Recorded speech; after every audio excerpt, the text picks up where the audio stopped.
Չեմ առաջադրվել։ Ինչու՞։ Տարբեր են պատճառները, ես ցանկանում եմ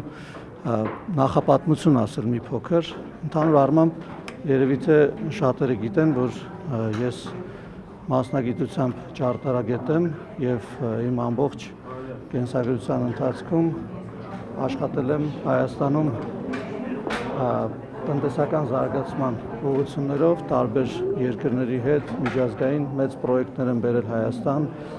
գործընկերներիս հետ եւ իհարկե իմ կենսագրության ընթացքում զբաղվել եմ քաղաքական գործունեությամբ եւ դրա հիմնական մղողուժը այն է եղել, որ Հայաստանում պարբերաբար ընտրություններ են կեղծվել եւ Հայաստանի Հանրապետության ժողովրդի կամքը չի արտահայտվել եւ ինքս շատ լինելով նաեւ պատասխանատու եւ ակտիվ քաղաքացի մշտապես մասնակցել եմ քաղաքական միջոցառումների ինքս հիմա հասարակական կազմակերպության քաղաքացիական նախաձեռնության անդամ եմ եղել հասարակական կազմակերպություն ենք հիմնադրել, որի առաջին հիմնադիր ղեկավարը եղել է վարչապետ Նիկոլ Փաշինյանը, հաջորդը ես եմ ընտրվել եւ ղեկավարել, դրանից հետո քաղաքացիական պայմանագիր կուսակցության հիմնադիր վարչության անդամ եմ ընտրվել եւ Հայաստանում տեղի ունեցել 2018 թվականի հեղափոխությունը, որից հետո ունենալով նաեւ պատասխանատվություն քաղաքական առումով ինձ առաջարկվել է զբաղեցնել այն ժամանակ կապի տրանսպորտի եւ տեղեկատվական տեխնոլոգիաների նախարարության նախարարի պաշտոնը, սկզբում եղել եմ առաջին փոխնախարարը, որովհետեւ կոալիցիոն գործընկերներից մեկին էինք տվել նախարարի պաշտոն, այնուհետեւ նախարարի պաշտոնն եմ զբաղեցրել,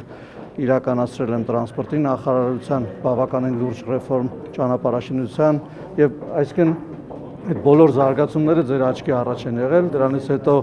եղել եմ հիմնադիր նախագահ բարձր տեխնոլոգիական արդյունաբերության նախարարության, որտեղ հիմնակարային մեր խնդիրը, որի պատասխանատվությունը ստանձնել եմ եղել է ռազմաարդյունաբերության կայացումը, ինչպես նաև բարձր տեխնոլոգիական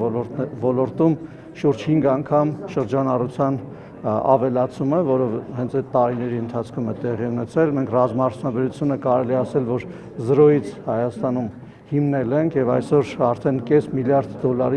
շուրջ եռամյա պայմանագրեր են կնքվում, դրանք այն ամենի արդյունքում են, որ հենց այդ տարիներին են բոլոր ռիսկային հարյուրավոր նախագծերը, որոնք մեր ընկերությունների կողմից, գիտահետազոտական խմբերի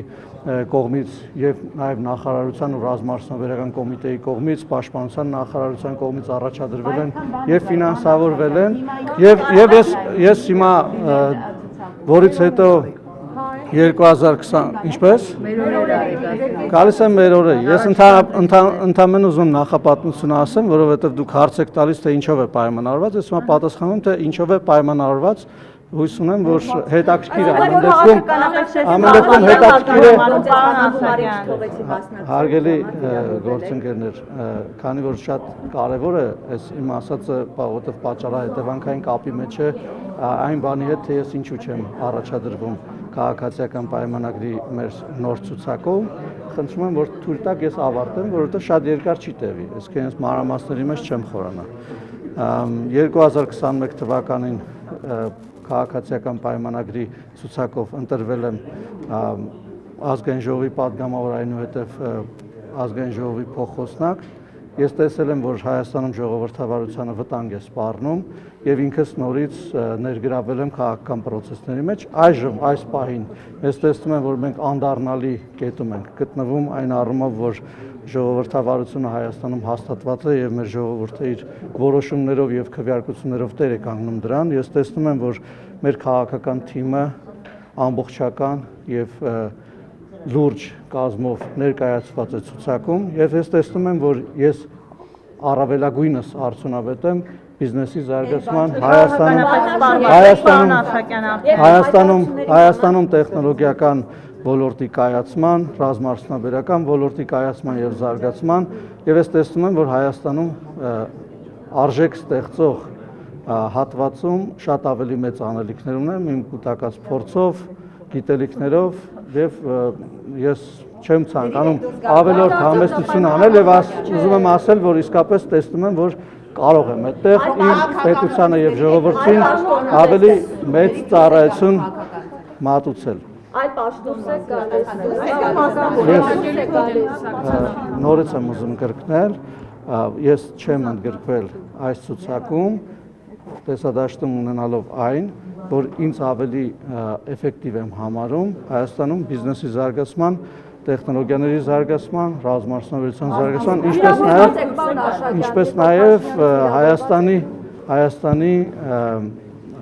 մրցակցային առումով բարձրացման տեսանկյունից, որովհետև դուք գիտեք, ուզում եմ մի բան ես ձեր ուշադրությունը մի բանի վրա եմ ուզում հրավիրել, մենք հիմա գնում ենք այն ճանապարհով, որ ապաշրջափակում է տեղի ունենալու եւ առանց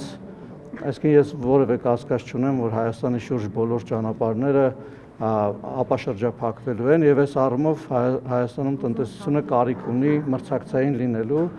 որպեսզի կարողանա դիմանալ շուրջը եղող